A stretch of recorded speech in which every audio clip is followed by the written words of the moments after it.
control it, your own narrative. I mean, everybody wants that. Everybody wants to be able to be remembered the way they wanted to be remembered. So that's a blessing. Hi, this is Rick Owens, and this is my show.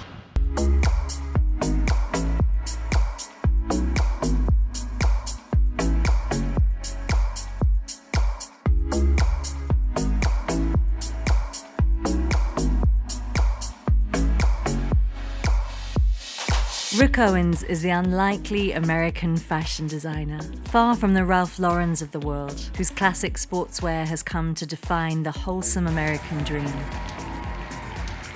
Owens's vision, rather, offers an introspective insight into the darker elements of nature and of man, and it is often thought into Owens himself. So it really is about a personal universe, and that was a very deliberate thing.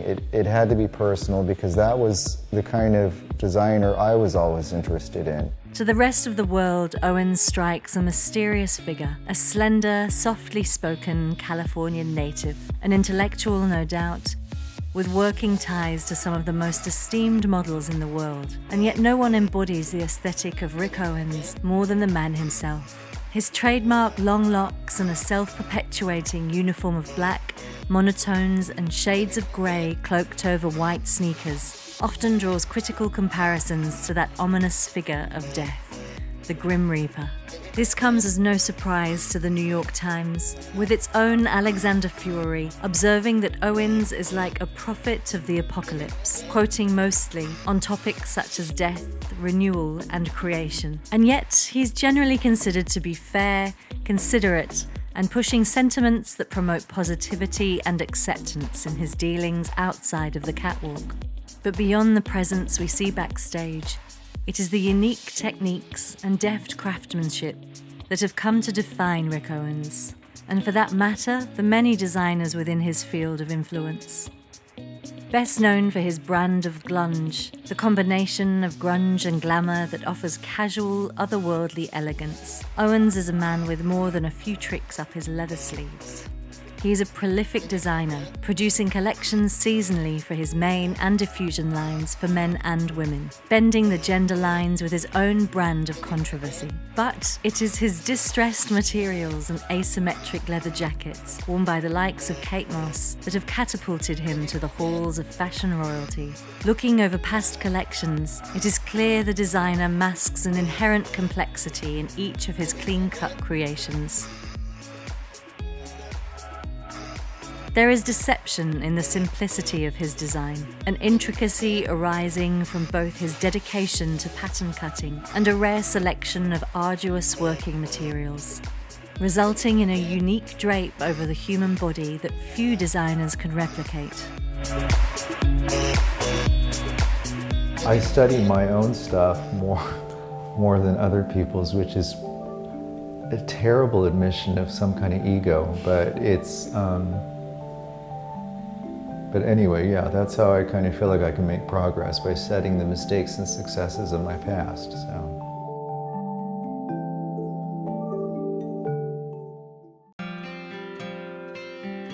Born in 1962, Richard Saturnino Owens, or Rick Owens as he has come to be known, grew up in Porterville, California. The only son to John and Connie Owens, his father a former social worker and his mother a school teacher of Mexican descent, raised Owens under a strict Catholic upbringing that went beyond the conventional.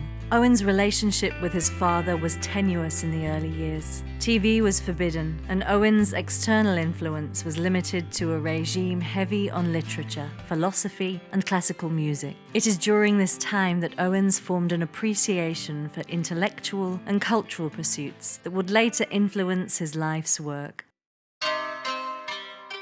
In particular, his studies on Japanese culture led him to develop his aesthetic of broken idealism, stemming from the Japanese appreciation of damaged objects. In Japan, when a piece of pottery is broken, it undergoes the art of repair known as kintsugi, the act of filling cracks with molten gold to reconstruct the object, and in the process make record of its history, whilst at the same time transforming it to something new, stronger, and in possession of greater beauty. Owens even took this transformation upon himself, undergoing a physical change over the years, dyeing and straightening his hair, trimming his brows, and reconstructing his muscle to reflect his aesthetic ideals.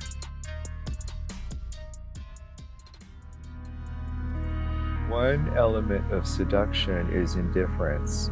When you are flamboyant in an indifferent way, that kind of indifference is seductive. Just the attitude of almost rejecting classical beauty and doing the opposite almost kind of can enhance a feeling of seduction.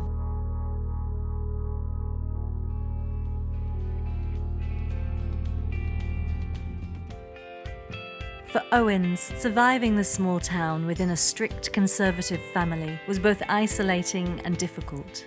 Despite his entrapment, he managed to find pockets of inspiration. At school, he was drawn to the dramatic aspect of the Catholic Church and their dragging robes. This penchant for drapery and movement became the foundations of his signature pattern making. His mother, too, is a gifted seamstress, though she takes no credit for her influence. With his parents, it was always thus, a dichotomy of discipline and support, of hard conservatism and sweetness that would in turn form the hallmarks of Owens' own affable character. Against his father's hope that he would become an architect, Owens embarked on a creative path that would soon pluck him from obscurity. So it's because I'm trying to present something that makes us feel a little insignificant and kind of puts everything into perspective. From there, I rejected all that was considered normal and straight in the world, and I did everything I could to change it.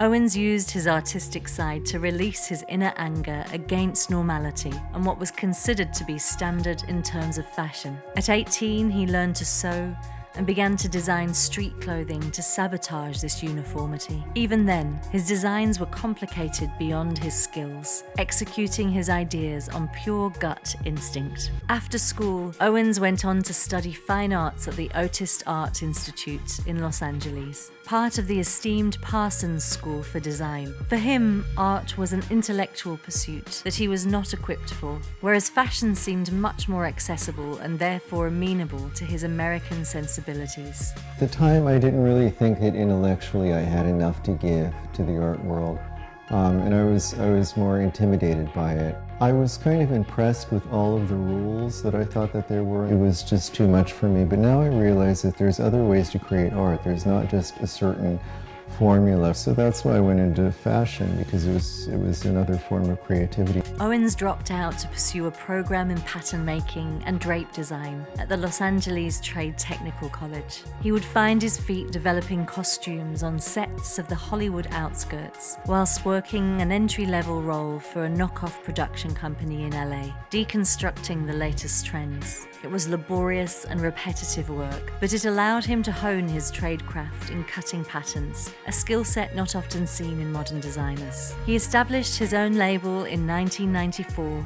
and focused early collections on manipulating leather and fabric remnants he had dyed to the monotone color palette he is now synonymous with. The first collection of garments was sold exclusively to Charles Gallet, whose boutique was one of the most influential avant-garde stores in Los Angeles. It was always kind of my dream to create a very specific world that was all-encompassing and that was not maybe just specifically limited to clothes. Things that were important to me in the past, things that were kind of milestones.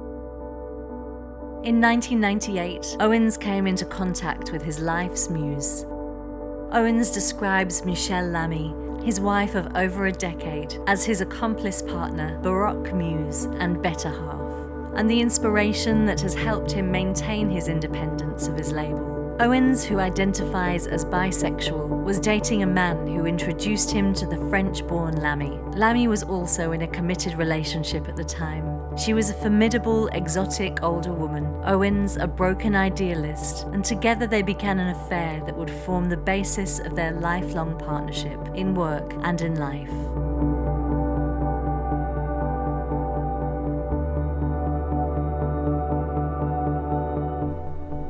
This is the only major relationship I've had, and I don't know what that means. But I really can't imagine being with anybody else. I mean, who who else could possibly be the right match?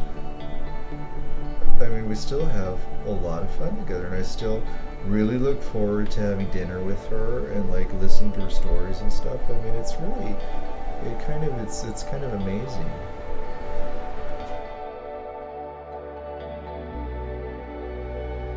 These were experimental times for the designer, not only at work, but in his personal life. Owens and Lamy spent most of the 90s succumb to extreme substance abuse of drugs and alcohol, that together they managed to surmount. For Owens, this was a highly influential period of light and dark that reflected his idea of real life.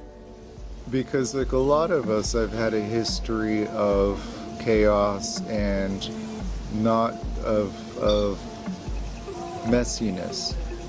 And as you get older, gaining control is very satisfying. But it's also a little bit of an illusion, obviously. We all know that. I mean, complete control is completely elusive. So when I put all of this geometry in my clothes, it's kind of referencing that search for control that is ultimately unavailable. Lamy, who was formerly attached to a sportswear company, had moved on to hosting Café des Artistes, which became the hotspot for Hollywood talent and rock royalty. Dressed in her lover's designs, Lamy was responsible for exposing Owens' early work to that scene of affluence and consequently the press. Musician Courtney Love formed one of Owens' early patrons, purchasing what is now considered as his seminal leather jacket. Love attended his Paris show and championed him in the press, noting how the popularity of Owens' designs fell to a certain type of crowd, rockers or people willing to take that kind of a chance. Demanding attention can be aggressive, or it can be a form of play. And I think I'm probably incorporating both when I do my stuff.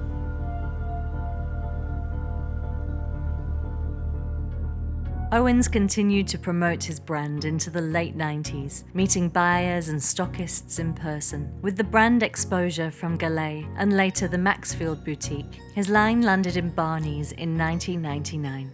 It was an instant sellout, and then current fashion director of Barney's, Julie Gilhart, summoned up the frenzy perfectly. He doesn't advertise, he isn't all over magazines, and yet he appeals to a luxury customer. Even though he's not seen as a luxury brand, he is. He's the essence of insider exclusivity. In 2001, Owens moved his production offshore to cope with his rising growth, signing a deal with an Italian agency. EBA secured Owens a home for his manufacturing as well as stockists in Europe, so Owens could avoid selling out. In its 2017 evaluation, Owens Corp Group turned over $140 million, making it amongst the most prolific independent labels in the world, yet to be devoured by the fashion superpowers of LVMH or the Kering Group. So to be able to be independent and to have that protection and support, I am under no illusion that was my talent that has led me to last this long. That is just the fact that I had a force around me that protected me and that carried my ball to the end goal. So Owens works under the assumption of quality over quantity, with the risk of big corporations failing to value the aesthetic freedom that only true independence affords. A freedom which was celebrated prominently in Vogue 2001. Anna Wintour, at the behest of Courtney Love and Sally Singer, Vogue's then fashion news director, commissioned one of the world's top photographers, Annie Leibovitz, to capture the rising star of Owens. The photo shoot set Owens against punk musician and friend Kembra Fowler.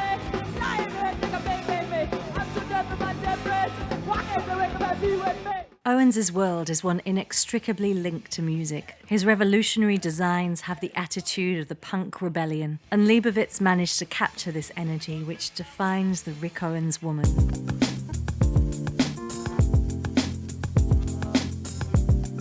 Following this, Owens received his big break from the beckoning fashion industry. Vogue and Style.com backed the burgeoning designer by sponsoring his first runway debut in New York. And in line with this serendipity, Owens picked up the coveted CFDA Perry Ellis Award for Emerging Talent. It was official. Owens was now hot property in the fashion world and ready to launch internationally.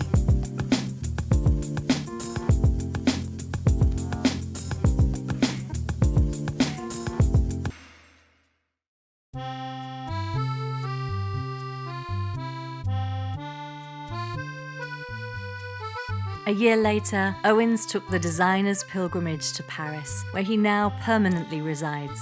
Despite learning little of the language, the French remain quite taken with the avant-garde designer, whose work is constantly in print and on the back of well-dressed women. These days, the designer can be found in close proximity to his home, an independent atelier, both of which are fittingly centered in the former headquarters of the French Socialist Party. The building is outfitted to reflect Owens' aesthetic agenda, and incidentally, is situated opposite the French Parliament. It is ironic that Owens, once pursuant of a career in the arts, felt he had no voice or intellect worthy of its field, since he is one of the few designers to articulate the context and agenda behind his designs, and quite literally has aligned himself next to a house of political influence. Perhaps it is his way to stay in touch with the zeitgeist, as he explores his overarching themes afflicting humanity.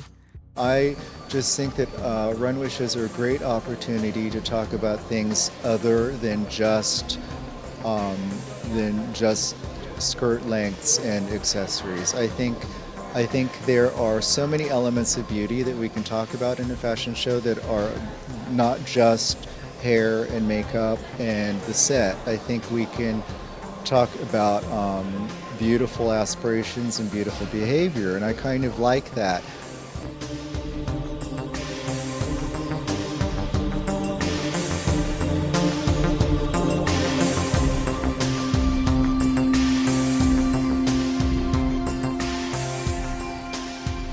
Upon his arrival in 2003, Owens was picked up by the historic Réveillon Frères to breathe new life into the fur industry. His modern skew on the material did just that.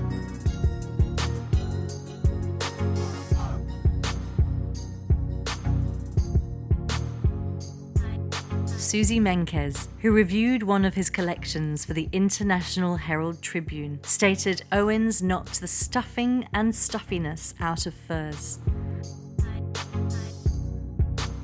In 2006, Owens broke away to launch his own line of furs with Lamy. The Palais Royal boutique opened in a French arcade of the same name. By 2008, Owens was a regular staple of the French fashion set, and back in his native US, the designer was set to open his first American boutique in downtown Manhattan. His turnover quickly reflected his growing international presence, with over 250 high-end stockists worldwide, and a cult following propelled by a celebrity clientele as diverse as the formidable Helena Bonham Carter to the perennially youthful Olsen twins.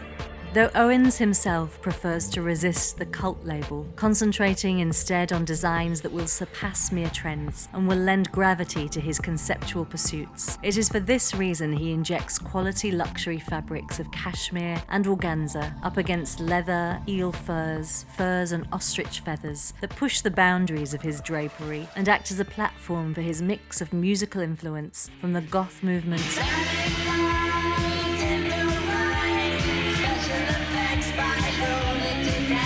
to the classical training of his youth. Yet his clothes do not exist in a vacuum. They are part of the Rick Owens planet, delivered in the context of one of his many controversial fashion shows. His obsession with evolution not only underlined many of his collections, but inadvertently was biographic of the brand's own transformation. I like the idea of kind of creating this universe that is thinking of the ancient and the futuristic at the same time, something kind of bigger.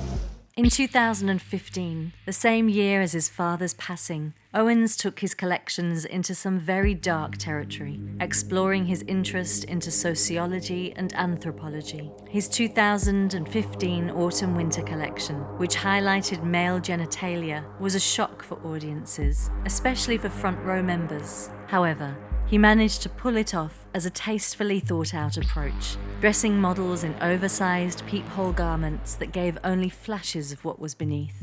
Contextually, it goes back to Owens's own observation of the human desire to procreate as a means of defying death, and what impact that could have on overpopulation.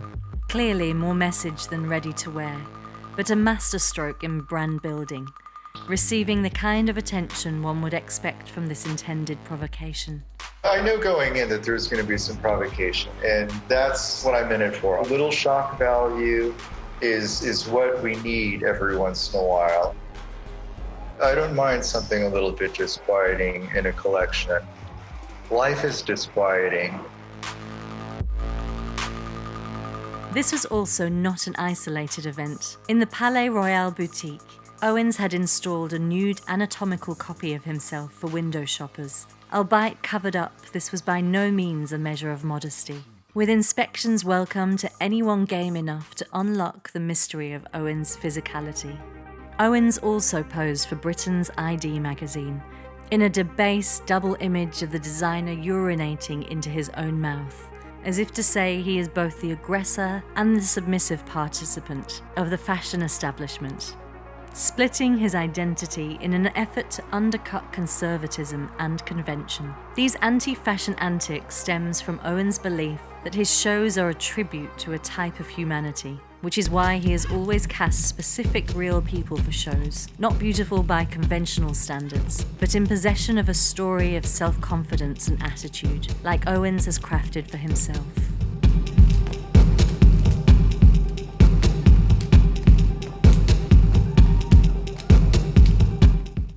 In line with this value, Owens created a rather speechless moment for his Spring-Summer 2016 show.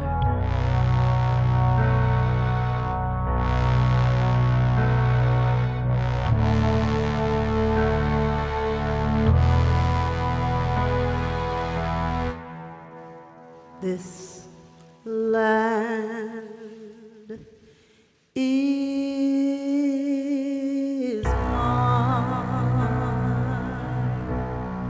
In speaking fondly of this show in particular, Owens wrote about how he had created the collection whilst pondering the way women nurture another weight during pregnancy.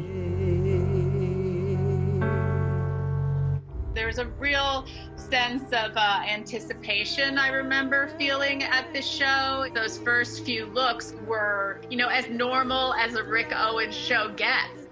I wanted some strict, severe looks at the beginning that showed a freedom of flesh.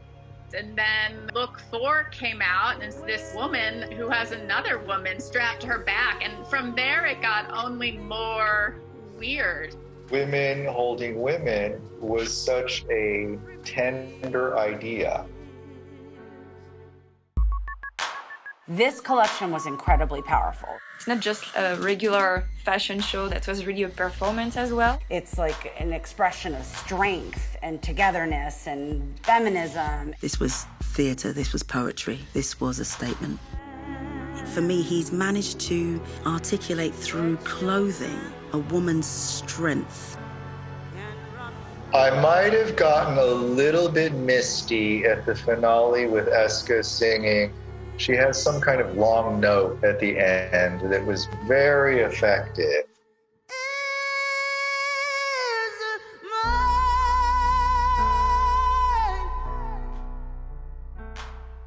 This is the kind of show that people would be clamoring to see Rick afterwards with so many questions. What does it all mean? It felt like a tribute to women's strength. And as a woman, it was hard not to walk away and feel empowered and full of optimism and joy. And I would say in general, that's how I tend to feel whenever I leave a Rick Owens show.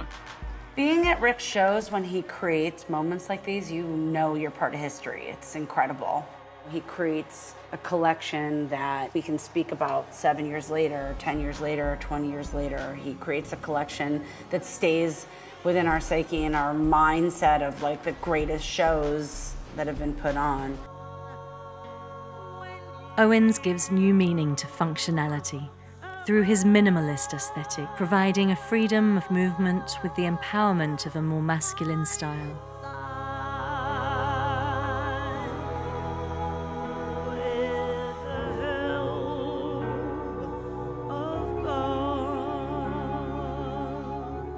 Owens wanted his brand to reflect his holistic design aesthetic. Owens Corp is ever-evolving, classic and contemporary, and present in every diffusion line, including a children's collection and furniture line that he founded in 2007.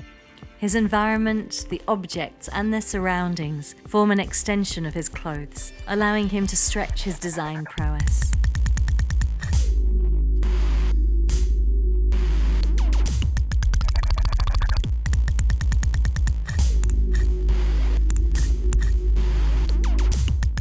Beyond outfitting his studio and shops to reflect his vision of what he calls broken idealism, Owens' next natural step was to venture into product design, bringing an influence of cubism and raw animal materials to well-thought-out pieces. Consequently, his critically acclaimed furniture became the subject of a 2016 exhibition, curated by LA's own Museum of Contemporary Art. The exhibition, installed by Lamy, spans their classical collection with a heavy injection of new works, conceived for a recently opened New York boutique in Soho. Owens often credits Lamy with the execution of his ideas. In an interview with WWD, Owens explained their process as an intimate exercise, a conversation between me and Michelle. I mean, I know that I have like the main plan and it's pretty strong, but a lot of times her instincts are a lot better than mine. I mean, it's been proven time and time again. So I definitely trust her instincts over mine. The exhibition, like the furniture line, is a passion project with the advantage of adding greater dimension to what Owens himself refers to as his planet. I don't believe in clothes that take 5,000 hours of embroidery that you wear once to a gala. The furniture, it's the same idea, it's the same principle. It's labor intensive, rare, it's something that is kind of stationary and a little bit eternal. I like that as the idea for couture more. The closest we have come to stepping onto his planet was the 2017 retrospective. The self-curated exhibition held at the Triennale di Milano is for Owens like putting on any one of his 4-season shows. And yet it is a culmination of his experience and self-invention that has spanned his 23 years in fashion. The exhibit will feature Owens' furniture and fashion contribution, including a lineup from his recent collections, Mastodon and Walrus, which move from thoughts of man facing prehistoric extinction to an about-face of optimism with his glitter collection. Owens reminisces over this conundrum, telling WWD that he loves being able to manipulate a space and create a utopian vision. I'm completely aware of the poignancy of reaching for something that is unattainable. That is the beauty of utopias. It's only a matter of time before they're corrupted. It's not lost on Owens that he actively corrupts his own vision. His clothing and furniture stand like classical figures in a temple, cast in the shadow of a 330-foot-long black globular. This eclipse, according to the New York Times, made up of an amalgamation of man-made and natural materials, including the designer's own hair, represents the Trojan horse Owens proclaimed nearly 20 years ago to lay a black, glittering turd on the white landscape of conformity. If we were to ascertain its success, we might as well ask the question Owens posed with one of his infamous brand books, L'ai-je bien descendu? French for how well did I descend?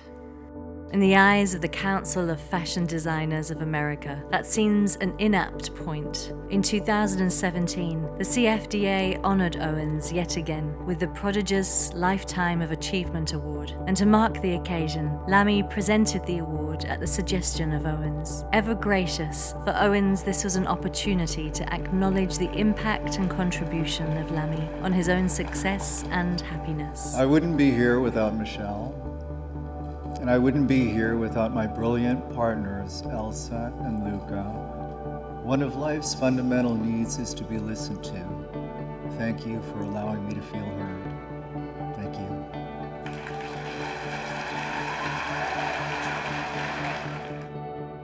Based on this foundation, the Rick Owens label continues to strengthen and grow, whilst the man himself is further developing as a designer. Having refused several offers to sell out a part or all of his company, this renegade chooses instead to reign supreme over his vision. I think it's exciting to think that fashion shows are threatened, but I don't believe it. I think adorning oneself is a primitive impulse that has been with us from the beginning of time, and people have wanted to display themselves to each other forever. So the formality of the fashion show might change and it might evolve, but there is a commercial risk and gamble that is too fascinating to walk away from. I mean, it's not just an indulgence, it's a business. We want to be there, we want to witness it, we want to see a mistake, we want to see a triumph. I mean, that's what makes a fashion show a fashion show. Having created a brand that draws on the nature of identity, and in particular, its power to impact change, it seems in many ways his self-invention has been his greatest creation.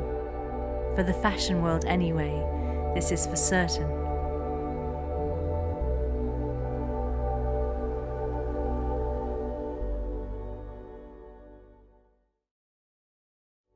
If this amazing Rick Owens Renegades of Fashion story has moved or inspired you, you can now get the companion hardcover, softcover, or ebook directly from Fashion Industry Broadcast with just one click via Amazon Books, delivered to your door in just days. Each of our 11 Renegades editions in this collection is a lavishly illustrated retrospective of the designer's life's work, lovingly told and displayed in over 400 pages in glorious colour. Hundreds of his runway collections are recorded in lavish detail. You can find the link to the Amazon sales page in the description box below. This Essential Renegade Story coffee table book can be in pride of place on your coffee table within the week.